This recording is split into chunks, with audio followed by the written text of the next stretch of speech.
Hi friends, welcome to ஆலி kitchen. இன்றைக்கி நம்ம ஆலி கிச்சனில் ஃப்ரூட் கஸ்டர்ட் எப்படி செய்யலான்னு பார்க்கலாம் வாங்க. 1 லிட்டர் பாலில் தான் இன்றைக்கி நான் செய்ய போகிறேன். இந்த பாத்திரத்தில் பாலை ஊற்றி எடுத்துகிட்டு வந்துட்டேன். 1 லிட்டர் பாலுக்கு 3 ஸ்பூன் கஸ்டர்ட் பவுடர் தேவைப்படுது. அதை ஒரு கப்பில் எடுத்து கொஞ்சமாக பால் ஊற்றி கரைச்சி வச்சுருப்போம். கட்டி இல்லாமல் நல்லா கரைச்சி எடுத்துருவோம். இனிப்புக்கு 1 கப் சீனி எடுத்துருக்கிறேன். வாங்க இதை அடுப்பில் வச்சு நம்ம காய்ச்சிட்டு வந்துடலாம். பால் கொதி வந்துருச்சு. இப்போ இதில் நான் சீனி சேர்க்குறேன். சீனி சேர்த்து கரைய விடுவோம்.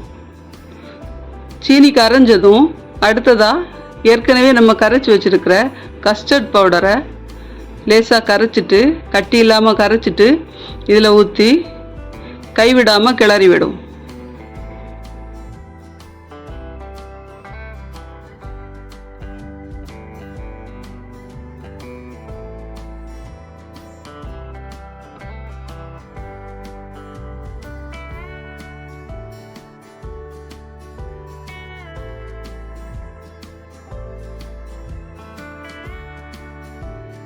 கிளறிட்டே இருக்கிறப்போ பால் கட்டி ஆகும்.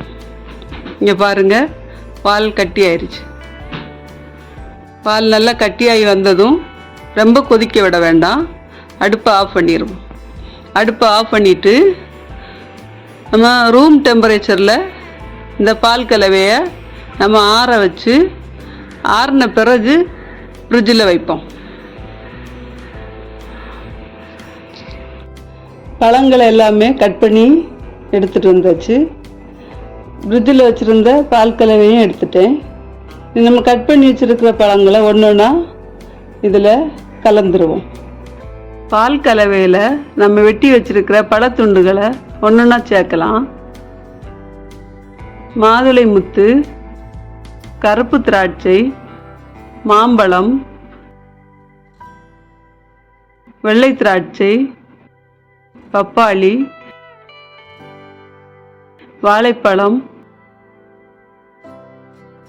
ஆப்பிள்.